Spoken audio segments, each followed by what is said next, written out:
Hello everyone, welcome back. In this video, we are discussing about the best course after plus 2 humanities. Plus ടുവിലെ humanities എടുത്ത് പഠിച്ച വിദ്യാർത്ഥികൾക്ക് എടുത്ത് പഠിക്കാൻ പറ്റിയ കോഴ്സ് ഏതാണ്?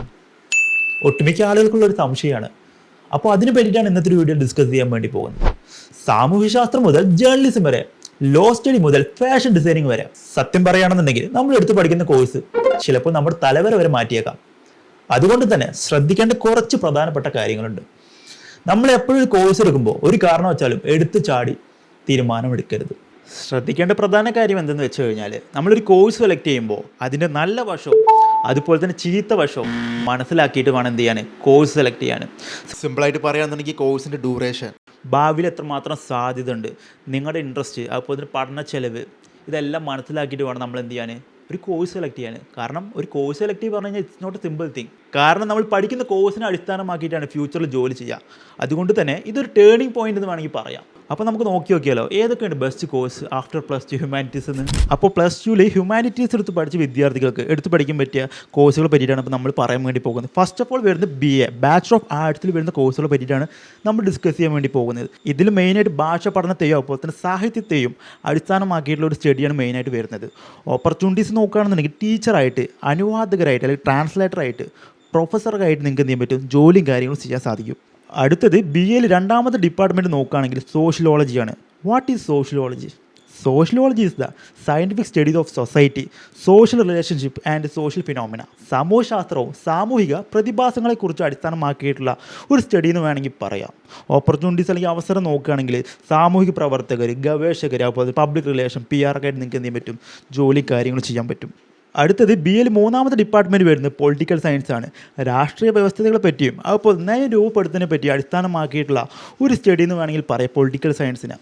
ഓപ്പർച്യൂണിറ്റീസ് നോക്കുകയാണെങ്കിൽ civil service, public administration, legal sector, ഇവിടെ നിങ്ങൾക്ക് എന്ത് ചെയ്യുക, ജോലി കാര്യങ്ങൾ ചെയ്യാം. ഞാനിപ്പോൾ 3 ഡിപ്പാർട്ട്മെൻറ്റിനെ പറ്റി പറഞ്ഞു. ഇനി നിങ്ങൾക്ക് ഏതൊക്കെ തരം കോഴ്സ് കാര്യങ്ങളാണ് BAയിൽ അവൈലബിൾ ആയിട്ടുള്ളത്? BA in English language and literature, BA in Malayalam and literature, BA in history, BA in political science, BA in sociology, BA in economics, BA in psychology തുടങ്ങിയ കോഴ്സ് കേരളം ഇപ്പോൾ അവൈലബിൾ ആണ്. BA കോഴ്സുകളെ പറ്റിയിട്ട് നമ്മൾ almost പറഞ്ഞു കഴിഞ്ഞു. ഇനി രണ്ടാമത്തെ ഡിപ്പാർട്ട്മെൻറ്റ്, രണ്ടാമത്തെ സെക്ഷൻ വരുന്നത് ജേർണലിസം ആൻഡ് മാസ് കമ്മ്യൂണിക്കേഷനാണ്. നമ്മളെല്ലാവരും പത്രം വായിച്ചിട്ടുള്ള ആളുകളായിരിക്കും അല്ലേ, അല്ലെങ്കിൽ TV കണ്ടിട്ടുള്ള ആളുകളായിരിക്കും.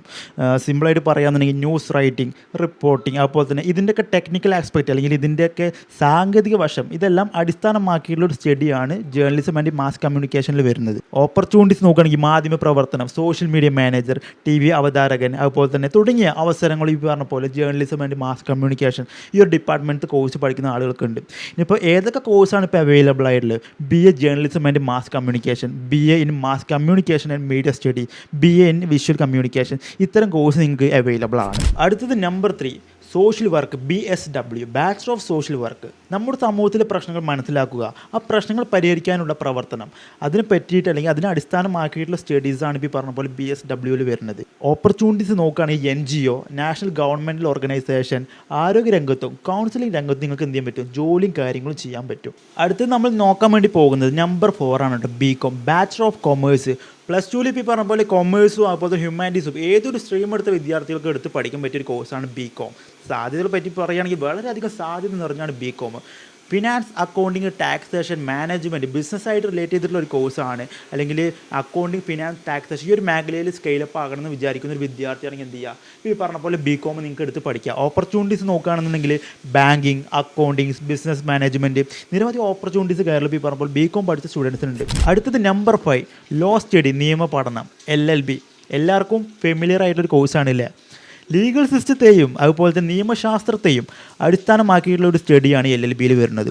ഓപ്പർച്യൂണിറ്റീസ് നോക്കുകയാണെങ്കിൽ അഡ്വക്കേറ്റായിട്ട്, ലീഗൽ അഡ്വൈസറായിട്ട് നിങ്ങൾക്ക് എന്ത് ചെയ്യാൻ പറ്റും, ജോലിയും കാര്യങ്ങളും ചെയ്യാൻ പറ്റും. ഇനിയിപ്പോൾ ഏതൊക്കെ തരം കോഴ്സാണ് ഇപ്പോൾ അവൈലബിൾ ആയിട്ടുള്ളത്? BA LLB, BBA with LLB, അപ്പോൾ BCom വിത്ത് LLB, ഇത്തരം കോഴ്സ് കേരളമാണ് നിങ്ങൾക്ക് അവൈലബിൾ ആയിട്ടുള്ളത്. അടുത്തത് നമ്പർ 6 ആനിമേഷൻ ആൻഡ് മൾട്ടിമീഡിയ. ക്രിയേറ്റീവായിട്ട് സ്കെയിലപ്പ് ആകണമെന്ന് വിചാരിക്കുന്ന വിദ്യാർത്ഥികൾക്ക് എടുത്ത് പഠിക്കാൻ പറ്റിയ പ്രോഗ്രാംസൊക്കെയാണ് നമ്മൾ പറയാൻ വേണ്ടി പോകുന്നത്. 2D 3D ഡിസൈന്, ഗ്രാഫിക് ഡെവലപ്മെൻറ്റ്, അതുപോലെ തന്നെ ഗ്രാഫിക് ഡിസൈനിങ്, ഇതിനൊക്കെ അടിസ്ഥാനമാക്കിയിട്ടുള്ള സ്റ്റഡീസാണ് ഇപ്പോൾ ഈ പറഞ്ഞ പോലെ ആനിമേഷൻ ആൻഡ് മൾട്ടിമീഡിയയിൽ വരുന്നത്. ഓപ്പർച്യൂണിറ്റീസ് നോക്കുകയാണെങ്കിൽ ആനിമേറ്ററായിട്ട്, ഗെയിം ഡിസൈനറായിട്ട്, VFX ആർട്ടിസ്റ്റൊക്കെ ആയിട്ട് നിങ്ങൾക്ക് എന്ത് ചെയ്യാൻ പറ്റും, ജോലിയും കാര്യങ്ങളും ചെയ്യാൻ പറ്റും. ഇനിയിപ്പോൾ നിങ്ങൾക്ക് ഏതൊക്കെ തരം കോഴ്സാണ് അവൈലബിൾ ആയിട്ടുള്ളത്? BSc animation and multimedia, BA in animation and graphic designing, bachelor of design in animation or multimedia, bachelor of fine arts with animation. ഇത്തരം കോഴ്സ് നിങ്ങൾക്ക് അവൈലബിൾ ആണ്. അടുത്തത് നമ്പർ 7, ട്രാവൽ ആൻഡ് ടൂറിസം. വിനോദസഞ്ചാര മേഖലയിൽ വിവിധ മാനേജ്മെൻറ്റിനെ അടിസ്ഥാനമാക്കിയുള്ള സ്റ്റഡീസാണ് ഇതിൽ വരുന്നത്. ഓപ്പർച്യൂണിറ്റീസ് നോക്കുകയാണെങ്കിൽ tourist guide, travel manager, airline executive ഒക്കെ ആയിട്ട് നിങ്ങൾക്ക് എന്ത് ചെയ്യാൻ പറ്റും, ജോലിയും കാര്യങ്ങളും ചെയ്യാൻ സാധിക്കും. ഇനിയിപ്പോൾ ഏതൊക്കെ തരം കോഴ്സാണ് അവൈലബിൾ ആയിട്ടുള്ളത്? Bachelor of arts in tourism study, bachelor of travel and tourism management, bachelor of hotel management. Hotel management എന്ന് പറയുന്നത് ഹോസ്പിറ്റാലിറ്റിയെ അടിസ്ഥാനമാക്കി അല്ലെങ്കിൽ അതിന് ഫോക്കസ് ചെയ്തിട്ടുള്ള ഒരു സ്റ്റഡീസാണ്, but also covering travel and tourism. അടുത്തത് number 8, fashion designing and interior designing. ക്രിയേറ്റിവിറ്റിയെ അടിസ്ഥാനമാക്കിയുള്ള ഒരു പ്രാക്ടിക്കൽ സ്റ്റഡി എന്ന് വേണമെങ്കിൽ പറയാം. സിമ്പിളായിട്ട് പറയുകയാണെന്നുണ്ടെങ്കിൽ നമ്മൾ ഉപയോഗിക്കുന്ന വസ്ത്രം, ഇതിൽ ഏത് തരം ഡിസൈൻസ് വേണം, അപ്പോൾ തന്നെ വീട് അല്ലെങ്കിൽ ബിൽഡിങ്സൊക്കെ, ഇതിൻ്റെ ഇൻറ്റീരിയർ ഏത് തരം കളർ, ഇതിനെല്ലാം അടിസ്ഥാനമാക്കിയുള്ള സ്റ്റഡീസാണ് ഇപ്പോൾ ഈ പറഞ്ഞ പോലെ fashion designing and interior designing. ഇത് രണ്ട് ഡിപ്പാർട്ട്മെൻറ്റാണ് കേട്ടോ. ഇനിയിപ്പോൾ നിങ്ങൾക്ക് ഓപ്പർച്യൂണിറ്റീസ് നോക്കുകയാണെന്നുണ്ടെങ്കിൽ ഡിസൈനറായിട്ട്, സ്റ്റൈലിസ്റ്റായിട്ടൊക്കെ നിങ്ങൾക്ക് എന്ത് ചെയ്യാൻ പറ്റും, വർക്കും കാര്യങ്ങളും ചെയ്യാൻ സാധിക്കും. അതുപോലെ തന്നെ ഏതൊക്കെ തരം കോഴ്സാണ് നിങ്ങൾക്ക് അവൈലബിൾ ആയിട്ടുള്ളത്? Bachelor of design in fashion designing, bachelor of designing interior designing. ഇത്തരം കോഴ്സ് നിങ്ങൾക്ക് അവൈലബിൾ ആണ്. അടുത്തത് നമ്പർ 9, ഡിഫൻസ് സ്റ്റഡി. നമ്മുടെ രാജ്യത്തിൻ്റെ സുരക്ഷാ മേഖലകളിൽ എത്തിപ്പെടണം എന്ന് ആഗ്രഹിക്കുന്ന വിദ്യാർത്ഥികൾക്ക് എടുത്ത് പഠിക്കാൻ പറ്റിയ കോഴ്സിനെ പറ്റിയിട്ടാണ് അടുത്ത് പറയാൻ വേണ്ടി പോകുന്നത്. സിമ്പിളായിട്ട് പറയുകയാണെങ്കിൽ ഇന്ത്യൻ ആർമി, നേവി, അതുപോലെ തന്നെ എയർഫോഴ്സ്, ഇത്തരം മേഖലകളിൽ നിങ്ങൾക്ക് ഏതൊക്കെ തരം കോഴ്സാണ് ഇപ്പോൾ അവൈലബിൾ ആയിട്ടുള്ളത്? BA defence study, BSc in defence study. അടുത്തത് നമ്പർ 10, സൈക്കോളജി. നമുക്ക് എല്ലാവർക്കും ഫെമിലിയർ ആയിട്ടുള്ളൊരു കോഴ്സാണ്. ഒരു മനുഷ്യൻ്റെ മനസ്സിനെ മനസ്സിലാക്കുന്നതിന് പറ്റിയിട്ടും അവരുടെ പ്രശ്നങ്ങൾ പരിഹരിക്കുന്നതിന് പറ്റിയിട്ടും, സിമ്പിളായിട്ട് പറയുകയാണെന്നുണ്ടെങ്കിൽ മനഃശാസ്ത്രം, അങ്ങനെ പറയുമ്പോഴായിരിക്കും എല്ലാവർക്കും ഫെമിലിയർ ആവുക. ഇപ്പോൾ ഓപ്പർച്യൂണിറ്റീസ് നോക്കുകയാണെന്നുണ്ടെങ്കിൽ ഇപ്പോൾ പറഞ്ഞ പോലെ കൗൺസിലറായിട്ട്, ക്ലിനിക്കൽ സൈക്കോളജിസ്റ്റ് ആയിട്ട്, അതുപോലെ തന്നെ ഇപ്പോൾ പറഞ്ഞ പോലെ ഹ്യൂമൻ റിസോഴ്സ് അഡ്വൈസർക്കായിട്ട് നിങ്ങൾക്ക് എന്ത് ചെയ്യാൻ പറ്റും, ജോലി കാര്യങ്ങൾ ചെയ്യാൻ സാധിക്കും. ഇനിയിപ്പോൾ നിങ്ങൾക്ക് ഏതൊക്കെ തരം കോഴ്സാണ് അവൈലബിൾ ആയിട്ടുള്ളത്? BA in psychology, BSc in psychology, ഇത്തരം കോഴ്സ് നിങ്ങൾക്ക് അവൈലബിൾ ആണ്. Finally number 12, photography and film making. അല്ലേ, ഫോട്ടോഗ്രാഫി പഠിപ്പിക്കാൻ പറ്റില്ല, പക്ഷേ നമുക്ക് എന്ത് ചെയ്യാൻ പറ്റും, പഠിച്ചെടുക്കാൻ പറ്റും. സിമ്പിളായിട്ട് പറയുകയാണെങ്കിൽ വിഷ്വൽ ആർട്സിനെ ക്രിയേറ്റിവിറ്റിയോട് കൂടി അടിസ്ഥാനമാക്കിയിട്ടുള്ള ഒരു സ്റ്റഡി എന്ന് വേണമെങ്കിൽ പറയാം. അല്ലെങ്കിൽ ഫിലിം മേക്കിംഗ് അല്ലെങ്കിൽ ഫോട്ടോഗ്രാഫി, ഈ ഒരു മേഖലയിൽ ഒരു കരിയർ അല്ലെങ്കിൽ സ്കെയിലപ്പ് ആകണം എന്ന് വിചാരിക്കുന്ന സ്റ്റുഡൻസിന് എന്ത് ചെയ്യാൻ പറ്റും, എടുത്ത് പഠിക്കാൻ പറ്റിയ കോഴ്സുകളെ പറ്റിയിട്ടാണ് ഞാൻ അടുത്ത് പറയാൻ വേണ്ടി പോകുന്നത്. Bachelor of fine arts in photography and film making, bachelor of arts, അതുപോലെ തന്നെ BA ഇൻ വിഷ്വൽ കമ്മ്യൂണിക്കേഷൻ. ഇത്തരം കോഴ്സ് നിങ്ങൾക്ക് അവൈലബിൾ ആണ്.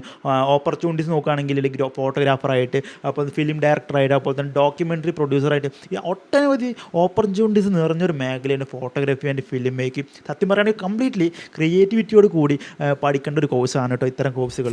ഇതെല്ലാമാണ് +2 ഹ്യൂമാനിറ്റീസ് പഠിച്ച വിദ്യാർത്ഥികൾക്ക് എടുത്ത് പഠിക്കാൻ പറ്റിയ ബെറ്റർ ഓപ്ഷൻസ്. ഇനിയിപ്പോൾ നിങ്ങൾക്ക് മെഡിക്കൽ മേഖലയിലേക്ക് കടന്ന് ചെല്ലണം അല്ലെങ്കിൽ നേഴ്സൊക്കെ ആവണമെന്നുണ്ടെങ്കിൽ GNM കോഴ്സ് അവൈലബിൾ ആണ്. ഇതൊരു ഡിപ്ലോമ പ്രോഗ്രാമാണ്. ഈ പറഞ്ഞ പോലെ 3 വർഷത്തിന് ശേഷം നിങ്ങൾ 2 വർഷത്തെ പോസ്റ്റ് BSc കൂടി ചെയ്യുകയാണെന്നുണ്ടെങ്കിൽ BSc സ്റ്റുഡൻസിന് അത് സെയിം വാല്യൂ ഓഫ് സർട്ടിഫിക്കേഷനിലേക്ക് നിങ്ങൾക്ക് എന്ത് ചെയ്യാൻ പറ്റും, എത്തിപ്പെടാനും പറ്റും. അപ്പോൾ ഞാൻ എപ്പോഴും പറയുന്നു, ഓരോ കോഴ്സിനെ പറ്റിയിട്ടും നല്ല വശവും ചീത്ത വശവും അതിനെപ്പറ്റി ഡീറ്റെയിൽ ആയി പഠിച്ച് മനസ്സിലാക്കിയതിന് ശേഷം മാത്രം നിങ്ങൾ എന്ത് ചെയ്യുക, തീരുമാനം എടുക്കുക. ഇനി നിങ്ങൾക്ക് കോഴ്സ് സംബന്ധമായ സംശയങ്ങളോ കോളേജ് സംബന്ധമായ സംശയങ്ങളോ ഏതെങ്കിലും കോളേജിന് ഫീസ് സ്ട്രക്ചറോ ഇപ്പോൾ നിങ്ങൾക്ക് ലൈവായിട്ടുള്ളൊരു ഗൂഗിൾ മീറ്റ് കണ്ടക്ട് ചെയ്യണമെന്നുണ്ടെങ്കിൽ താഴെ കൊടുത്ത നമ്പറിൽ എന്ത് ചെയ്യുക, കോൺടാക്ട് ചെയ്യുക.